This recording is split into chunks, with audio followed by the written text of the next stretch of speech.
This is not safe. This thing right here, not safe. Not safe to go near. Stop trying. Stop trying to bang the black hole.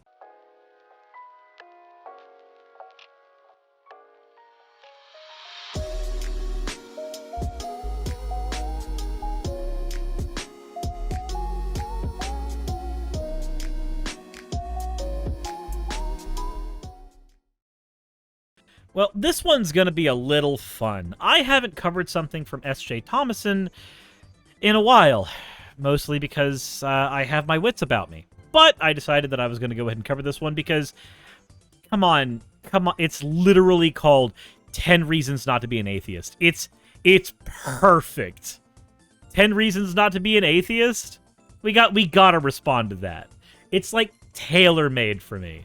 So, we're going to get into that right after we get into the fan art section. The first piece of fan art we have here is Larg. Hold on, let me unlarg it. There we go. This one is from Living Trash Can, also known as Zoo Potato. Managed to have some time, so I threw a little fan art. Hope you like it. I definitely do. It's like, I can't afford this model. Anyway, let's go to the next one from Sandwolf. I don't have the money I need. This one is from Sandwolf. First time doing fan art. I wanted to do a Vulpix worshipping Hole-chan. Guys. Stop trying to fuck a sentient black hole. It wasn't even sentient when we started this. Do you see this hole right here? This is not safe. This thing right here, not safe. Not safe to go near. Stop trying to bang the black hole. It's not safe. You don't understand. It is good fan art, though. It is definitely good fan art. As always, everybody, thank you all for your fan art submissions. If you want your fan art to be shown in a future video, the best way to do so is to drop it into the fan art section of the Discord. With that said, though, let's go ahead and get right into the content. Because, 10 Reasons Not to Be an Atheist. It's like opening up BGR's blog, except it's not as bad. I know it's a low bar to hit, but it's not as bad. So, we have, God. Remember, this is the person I used to actually bring on my channel for discussions. So, I feel weird giving it the Tristan Taylor voice. But I'm going to give it the Tristan Taylor voice anyway, because I do not appreciate this person as a person. 10 reasons not to be an atheist. Considering atheism, here are 10 reasons to reject such notions. Okay. 1, or 10. We are hardwired by God within our conscience to seek the truth, and atheists have fallen for a lie by the father of lies. Satan's best work is in getting you to think he doesn't exist. That's not a reason to me. That's a whole bunch of claims with no evidence. So, 1. You might say we are hardwired to seek the truth. I wouldn't necessarily say that's true. I would say we're hardwired to believe that we are right by default. Rare Kamushi, I'm going to have Red Joker refund that for you. There is no reason for you to spend that many channel points here. We hit our goal. Everything is converted to those words already. So, whoever has the ability to redeem them, Zada can, Pika can, Joker can, Ivana can, anybody can refund those points to you. I'm not saying I'll give you this one free. Oh well. There you go. We hit those goals. You don't takeover happen. You don't have to spend that money. Well, it's not money, it's a channel points. But yeah, same thing. Anyway, anything. For atheists who have fallen for a lie, you need to be able to demonstrate that it is a lie. So you need to be able to demonstrate that a god exists, and moreover, that it's your specific god, because Satan doesn't exist outside of your and a handful of other mythoses. Satan's best work is in getting you to think he doesn't exist. This is the type of claim that you would make if you were just trying to convince a child there was a boogeyman under their bed. Because all things considered, if you, as an individual, wanted to convince somebody who didn't know any better of something, then you would make denying that thing's existence part of the plan, like part of the narrative plan. that that thing engages with.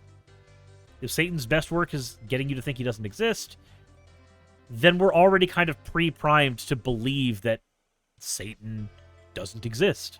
It's a wonderful little apologetic, but I don't think it's actually a good reason to be a Christian, or a good reason not to be an atheist. Also, Wingcaster, thank you for redeeming your points for an oh well, since we are converted. Anyway, on to number 9. We are hardwired to seek purpose and meaning, and atheism has no purpose, meaning, or explanation of our existence other than lucky cosmic accidents. Alright, so, atheism having no explanatory power in terms of how the universe came to be or how people came to be doesn't matter. It's not a claim that atheism ever has, nor a claim it needs to have.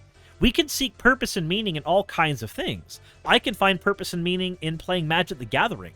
I can find purpose and meaning in developing a community of people who want to watch me play silly video games and die in Fortnite.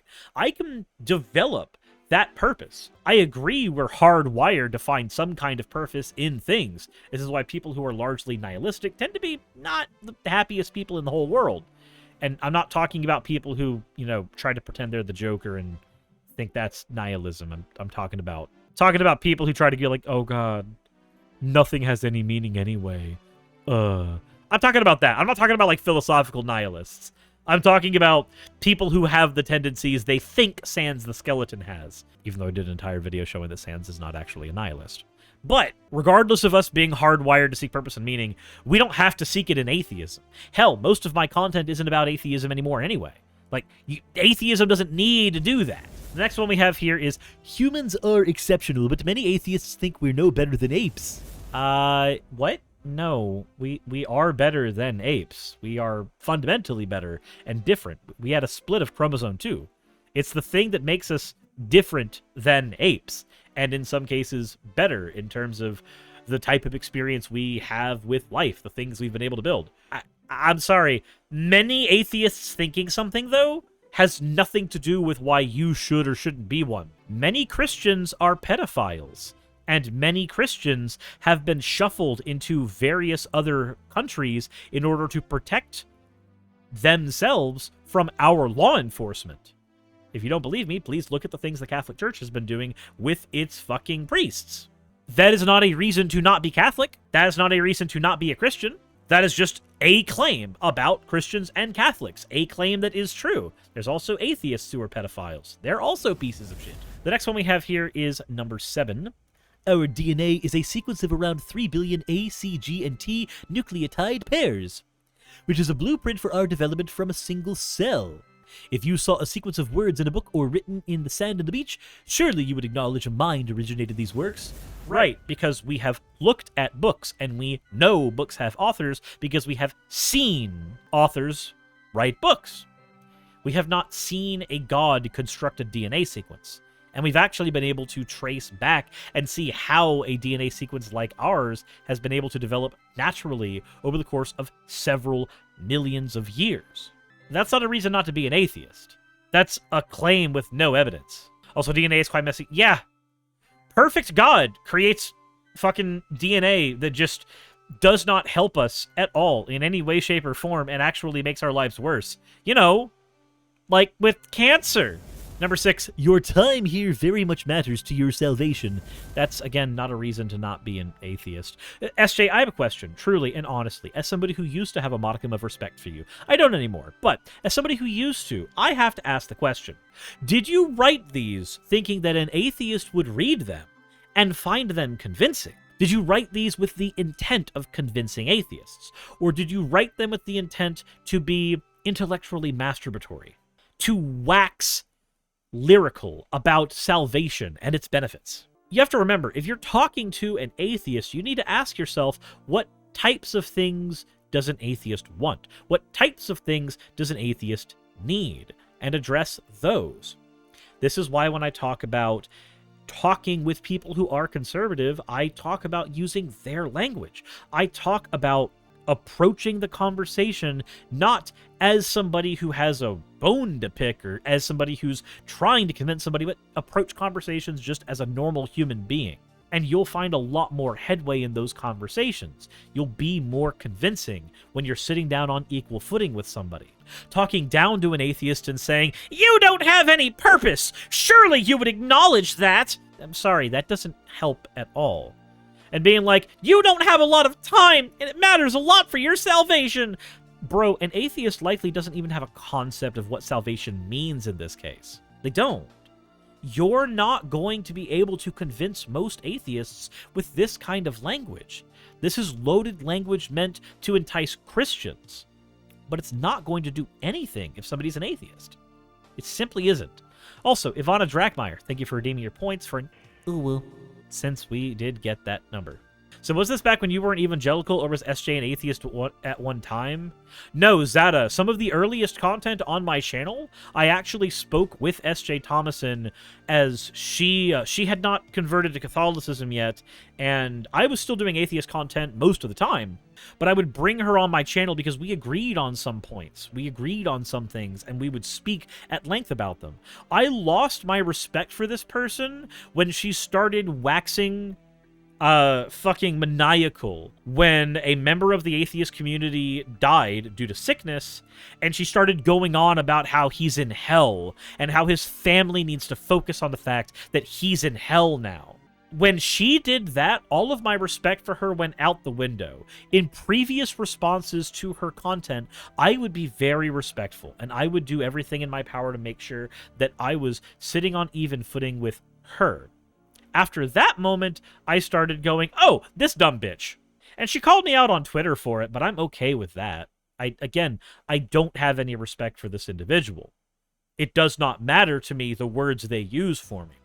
Just like with Young Ripa's audience, when Young Ripa's audience decided to collectively call me a pedophile without any evidence to actually back it up, I don't have to take any of the words of that audience seriously.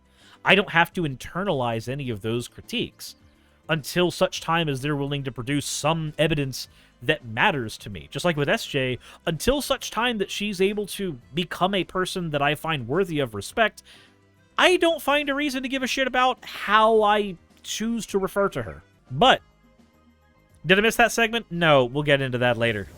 Fifth part is, the universe is mathematically structured as evidenced by its constants of repetition of the Fibonacci sequence, God's fingerprint in our fingerprints, sunflowers, seeds, seashells, and galaxies. So you found a bunch of naturally occurring phenomenon and decided to just call them designed. I'm sorry.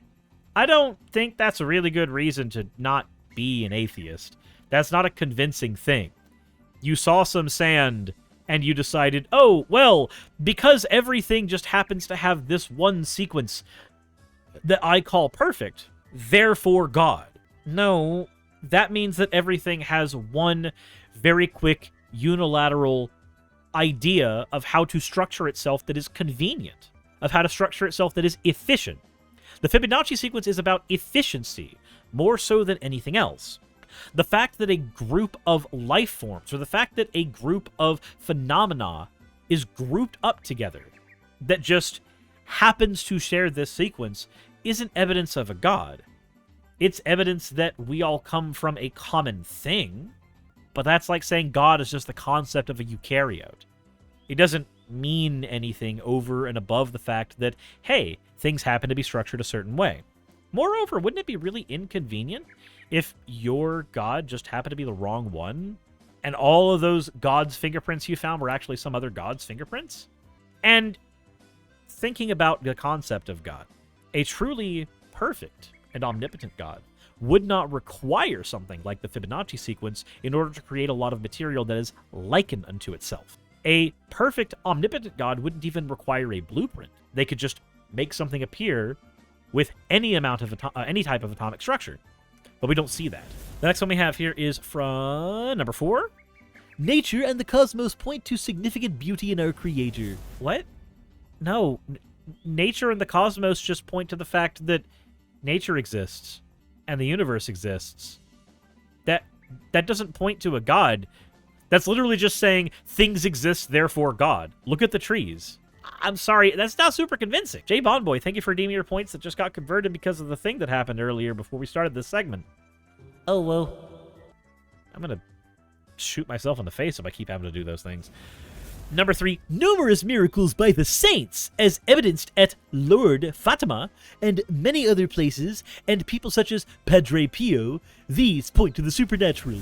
Not one thing that you would call a miracle, a suspension of the natural laws of the world, has ever actually been evidenced in any way, shape, and form. You have claims, but you don't actually have solid evidence. Now, I recognize that in philosophical circles, we accept that claims are evidence. Claims are a soft form of evidence that is not weighted very highly. I understand that. But you would need to actually show me actual evidence that things happened, not claims.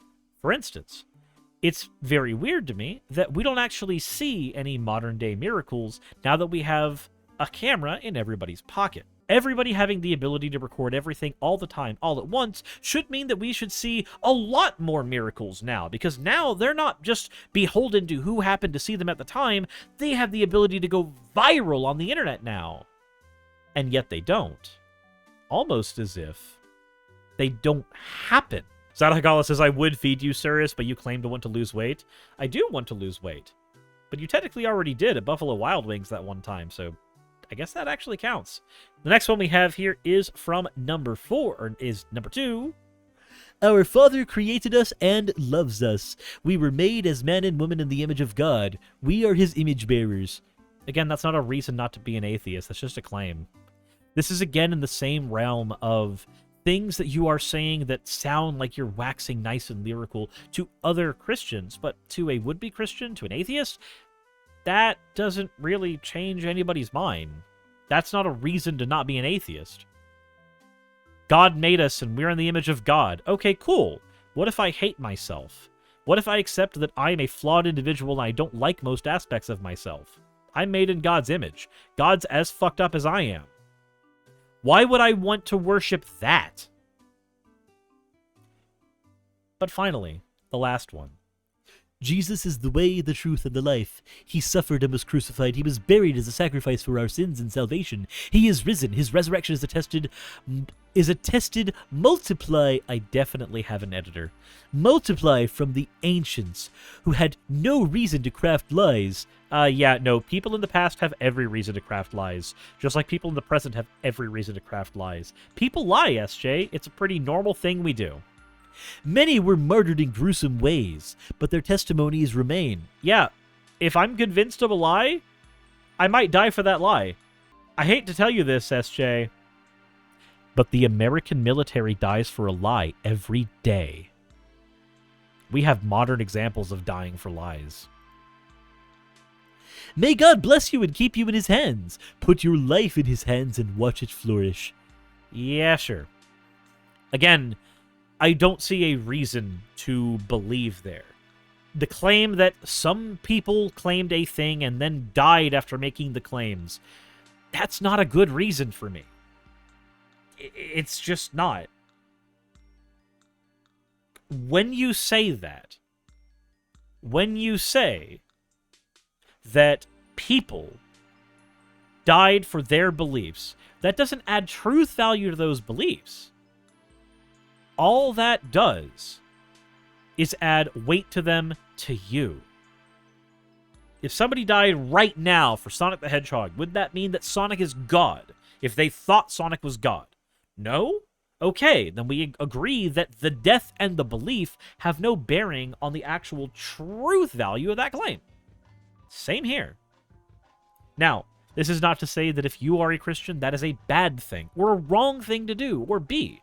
But none of these are good reasons to not be an atheist. This is just bad logic, being used to engage in mental masturbation about your favorite neighborhood deity. I don't find it very convincing. You probably shouldn't either. But with that, I gotta throw it back to you guys. Let me know in the comment section below if you think any of these actually are, you know, worth more consideration than I was giving. Hit the like button if you haven't already. Subscribe if you haven't already. And as always, everyone, internet video tagline here.